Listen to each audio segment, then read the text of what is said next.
Hey folks, welcome back. If you're new, welcome to the channel. Be sure to subscribe and smash that like button. And now, let's get to the story of Alexander Hamilton Willard. Born in July of 1777, the eldest son of Lieutenant Jonathan Willard was a sixth-generation American in his family, and descendant of Simon Willard, a colonial fur trader who was also an early leader of the Massachusetts militia, a judge and legislator. Around the time just after his son's birth, there was a patriot who gained Jonathan Willard's allegiance as a rising politician, Alexander Hamilton, and it is said that Jonathan proudly named his son in honor of the later U.S. Secretary of the Treasury. There is a sum of missing history regarding Alexander Willard's childhood and teen years, so for now, his story actually starts somewhere before the turn of the 1800s, in Willard's mid-20s. Willard was a blacksmith, and he was very skilled in his ironwork, which bled into some gunsmithing, but he was also a skilled carpenter. Alexander would take his skills with him and moved westward to Kentucky. Little did he know that his skills and physical strength as a craftsman and expert hunter would lead him to some very important history, as his skills were just what was needed for what was to occur in the next chapter of his life, after he enlisted in the U.S. Army's Artillery Company in Pittsburgh. The U.S. Army's Artillery Company was under the command of Captain Amos Stoddard, and stationed in Pittsburgh at Fort Fayette. Eventually, in November of 1803, the company moved west to Fort Kaskaskia in Illinois, where Captain Meriwether Lewis and William Clark would also arrive to recruit for their westward expedition. 6 men from the infantry company, commanded by Russell Bissell, and 5 others from Captain Stoddard's artillery company were recruited by Lewis and Clark for their journey.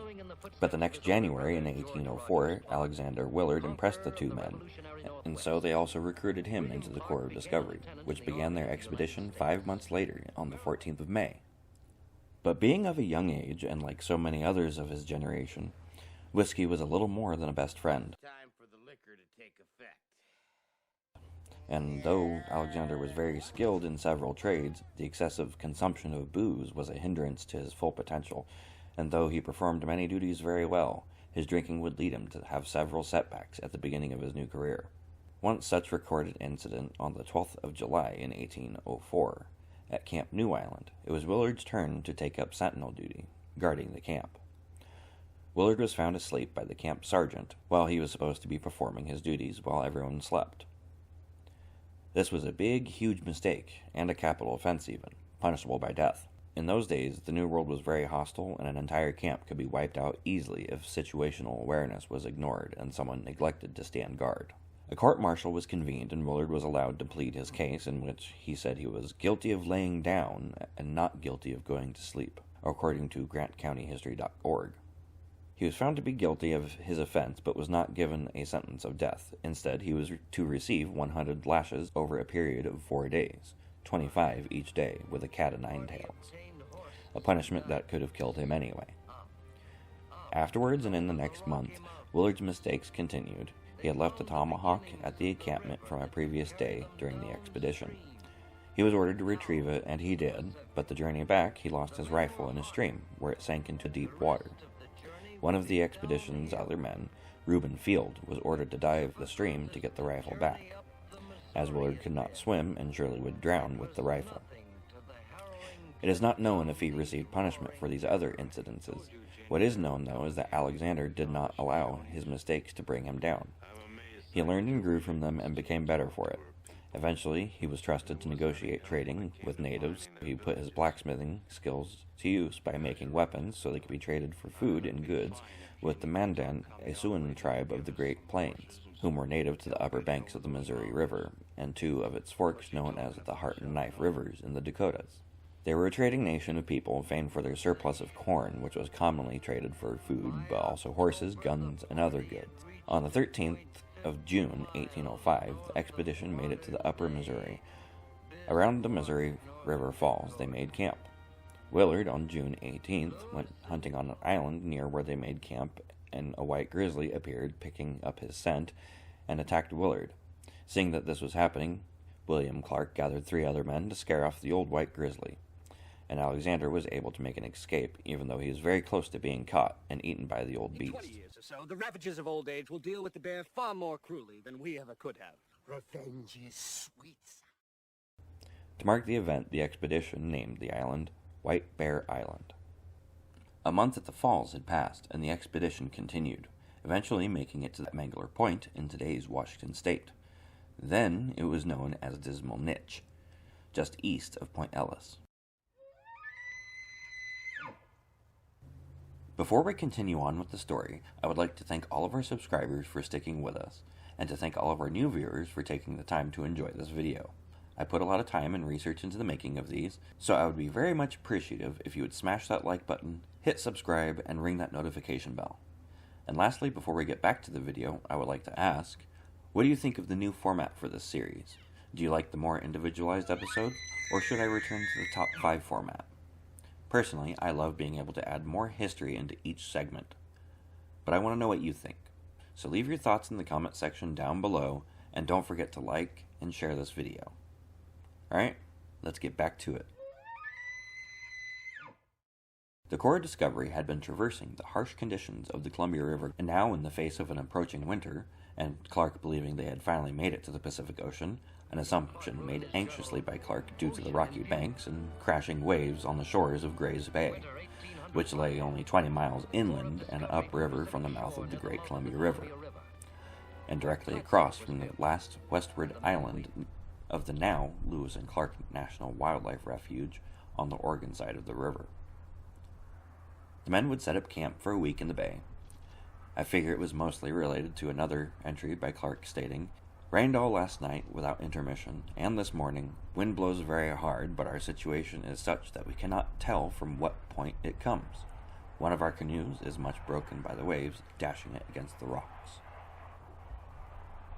Undecided on where to go make camp for the next 5 wintry months, Lewis, Clark, and the Corps of Discovery debated wintering on the south side of the Columbia River as suggested by the Clatsop tribe locals. Clark taking record of opinion from each member of the group, including that of York and Sacagawea, all in agreement on where to make camp for the winter, they crossed the estuary into Oregon with the help of the Clatsop, with their large canoes which were more than capable of handling the harsh conditions of the stormy Columbia River.